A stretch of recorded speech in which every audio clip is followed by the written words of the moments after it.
The Chaser Report is recorded on Gadigal land. Striving for mediocrity in a world of excellence. This is the Chaser Report. Hello and welcome to the Chaser Report with Dom and Charles. Now, Charles, I know we said we were on holidays, and we will go on holidays for the next week and a half, along with our children who we adore and need to look after. But we had to come back. We had to cut our holidays short. Yes. Because the Bruce Lehrmann defamation finding was issued just a couple of hours ago. I spent several hours that I did not have spare listening to a lot of the judgment. And what you've got to realise is when you're in the media industry, you're a media professional like me or Dom, there is one opportunity that you get, which is straight after a judgment comes out, you're allowed to call whoever the judgment went against, whatever the judge has adjudged them to be. Yeah, right? And you might refer to the episode not long ago, Charles, where we mentioned Ben Roberts-Smith having been found in a court of law to be a war criminal. And when it's very contemporary, it's very safe to just say, for example, that Bruce Lehrmann is clearly a proven rapist. Bruce Lehrmann raped Brittany Higgins is what the judge said in court today. She did not consent and he was recklessly indifferent to whether she'd consented or not. That's what the judge found today. Therefore, Bruce Lehrmann is a rapist. Yes. According to Justice Michael Lee of the Federal Court, there's so much in this judgment to get through. Before we do, Charles, can we just take a moment to establish rapport between you and me, Bruce Lehrmann style? And this is some of the most extraordinary evidence that was heard. Taylor Auerbach from Spotlight. Justice Lee pointed out that all of that lurid evidence was not especially relevant to the overall decision. There was a few little factors to do with Channel 7, and it sort of made him further doubt Bruce Lehrmann's credibility, which he'd already absolutely shredded by this point. But I've got a baggie of something here. Right. Where did you get that from, Dom? I was at Franca restaurant. I just called my dealer. Can you just Google how to procure sex workers as we relax in this Meriton suite? Yeah. We're just establishing rapport here. Yeah. I'm just ready to do some journalism. Can I borrow the Chaser credit card, by the way? Oh, yeah. Well, actually, let's not put it on the corporate credit card. We'll just pay it back in per diem. Yeah, pay it back in per diem later on. That's good. Oh, I'm feeling relaxed.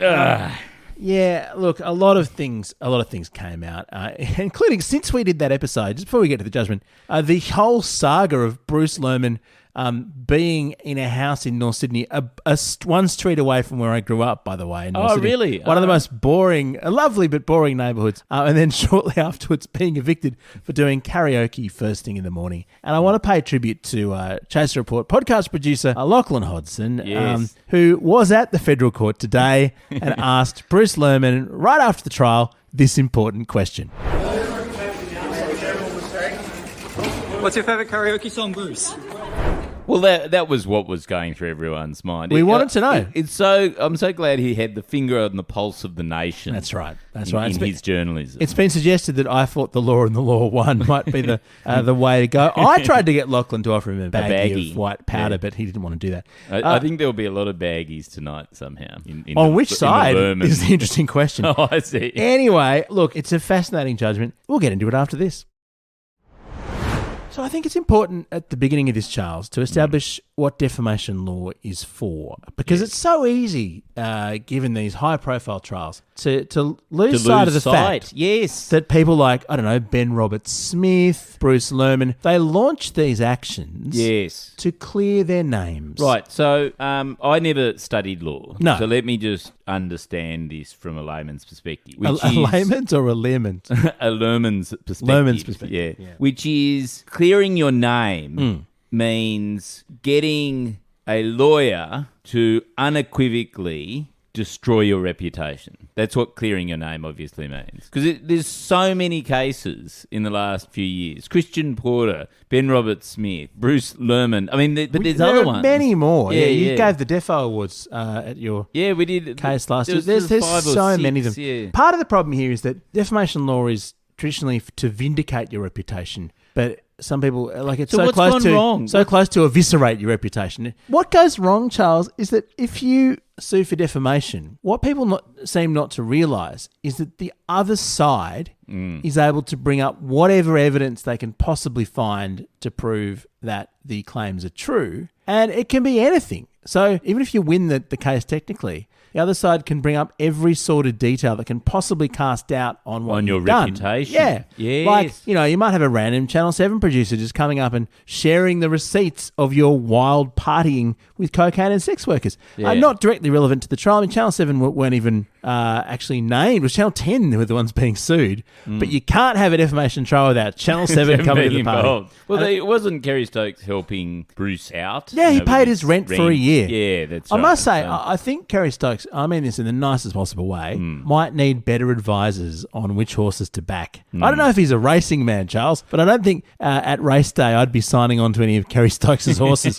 to be honest. Yeah. So my understanding is defamation is one of the oldest forms of law, right? Like absolutely. And it was traditionally used by rich white men to shut other people up. Oh, it's still used for that so purpose. what has gone wrong with defamation in the last few years? Like, is it that they've changed the law and suddenly it's thing, or are our lawyers becoming more like? Because as a rich white man, I aspire to one day be a rich white man. I want to be able to sort of act with impunity. So if you don't have any money, you want be to able know to that... sue my way out of any sort of accountability in life. Well, yes, to answer a couple of the points of your question, seriously, yes, they have changed the law. In the past few years, certainly since I studied law in the 1990s, they have changed the law such that truth is a complete defence, and that's what happened here. Truth didn't used to be. I remember we used to do media training in the early days of the Chaser, and they'd say, it doesn't matter if it's true or not. You're not allowed to say it. So in New South Wales, it was truth plus public interest was the complete defence. So you didn't have to just be right. You had to prove that it was in the public's interest to know this particular piece of detail. That's right, and that was how they got you a lot of the time. Yeah. So that's one aspect. But in terms of it being used as a tool by rich white men, I mean, Kerry Stokes would probably think that was no longer the case. But if you heard Justice Michael Lee, when he was being, despite being an elderly white man, very, very sensitive to the condition of Brittany Higgins. Yes. And some of the things that she said he viewed as being the kinds of things you might say if you'd had a traumatic experience such as this. And he went into great sort of detail about what psychologists say happen. Yes. And so he's, for instance, found that, without wanting to get too much into the sort of details, which people can do, he found that some of the things she said, such as that she said no repeatedly in the ministerial suite, were not credible, that she probably just said nothing, but that didn't matter, that she probably shut down. And he was very sympathetic to the kinds of things we now know happen in that situation. So what this means, Charles, is that being a rapist is a lot harder these days. And he actually set out a whole framework to assess these sorts of trials. So we need to clarify as well, this was, as we said, it's not a criminal finding. The criminal trial was aborted in the ACT, so he's not going to go to jail for what the court found. It was a finding of the balance of probabilities, and the judge set it out in great detail that it was much more likely that A, sex occurred, that B, Brittany Higgins didn't consent to it, and that C, and this is the third element, Lehrmann had to sort of be aware of the lack of consent. And this is where the law is changing, such that Justice Lee said that Lehrmann was recklessly indifferent to whether she consented or not. And there was a lot of evidence about how much she'd had to drink. She couldn't walk when she got into the Parliament House. And I'm sorry to get out of the sort of gleeful nature of our intro to this, but it's really interesting to hear the reality of what happens, which is people go out and get drunk and can't consent and can't agree to this sort of thing. And it kind of didn't matter. There was no need to prove that she knew what she was doing or not. And Justice Lee painted this picture of a man who had been out partying all night, was determined to have sex with a woman that he found sexually attractive, and did not care. No, went ahead willy-nilly was the term he used, which strange term to use, but yes, saw she was drunk, bought her drinks, and should have known better is essentially the finding. And look, this is a bit of a landmark decision, I think, in terms of looking at the reality of how people behave and saying, actually, there is a line and you're not meant to cross it. He said, this isn't about the legal definition of rape. This is what's commonly understood by the term because that's what was used in the media. They weren't looking at the kind of precise criminal definition, which is changing as well in these directions. But saying, was there non-consensual sex? And did he proceed with knowledge of that or indifference? And so, this is a big moment in these kinds of cases. That is good news. So he found that Higgins did not consent to sex. He found that Lehrmann was so intent on gratification that he was hell-bent on having sex with her, and he did not care one way or another. But then, at the end, he makes this sort of wry comment that Lehrmann went and had that aborted trial in the ACT, where very luckily for Lehrmann, a juror... there was a breach of confidentiality or something, but the trial had to be aborted, because of whatever that issue was. I can't remember the details. But then the ACT public prosecutor or whoever it was decided that it would be too damaging to Brittany Higgins' mental health to go through the whole thing again, to have to rerun the trial, even though she then had to go through all this again as a witness in this case in many ways. So she's had an unending nightmare since this moment of having her credibility questioned, and she's been absolutely vindicated in terms of the core of what she said. And then Justice Michael Lee said, having escaped the lion's den, Mr. Lehrmann made the mistake of coming back for his hat, referring to the decision to launch defamation proceedings against Channel 10 and Higgins. Having made the decision to launch proceedings against Channel 10 and Lisa Wilkinson. Yes. Yes, and so this is the point. Everyone's quoting this quote about the lion's den and going back for your hat. Look, it is practical advice. I don't know whether you've ever found yourself in a lion's den. Don't go back for Don't go back for your hat. Yes. And it's not just lion's dens. Burning building, if you're having to evacuate a plane... Yes. Don't go back for your hat. In fact, why wear a hat in the first place? They're very old-fashioned. And I think we can broaden that lesson. We We can say, if you've kicked an innocent civilian off a cliff, don't launch defamation proceedings. And if you've acted with indifference and sexually assaulted somebody in Parliament House, don't launch defamation proceedings against the reporting of that. I would say also don't kick people off cliffs is also...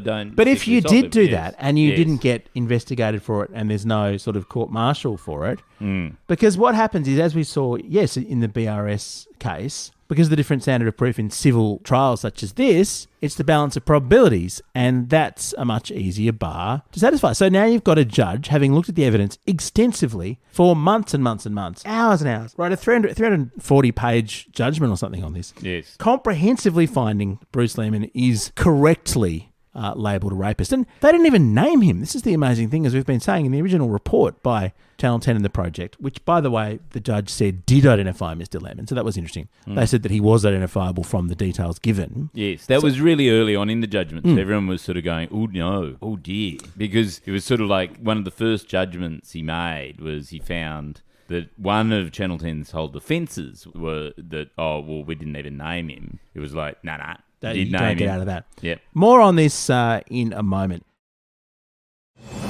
The Chaser Report. News a few days after it happens. And yeah, look, we're not cracking a whole bunch of jokes. It's just a fascinating story to think about. There were lots of other interesting details too. He found some major issues with Brittany Higgins' credibility in certain areas, but he distinguished between what happened after she became a public figure and started essentially, he said, curating the details of her story to make it more convincing. But he found that the evidence from immediately afterwards, when she was not even thinking about pursuing a complaint, he found that compelling. She told people at the time that she'd been raped, including her dad, and he found that enormously convincing. Whereas he was incredibly critical of Bruce Lehrmann's evidence, and basically said he was sort of a Walter Mitty-like character who just said whatever he needed to say for his own purposes, which I think is defamatory towards Walter Mitty, just quietly.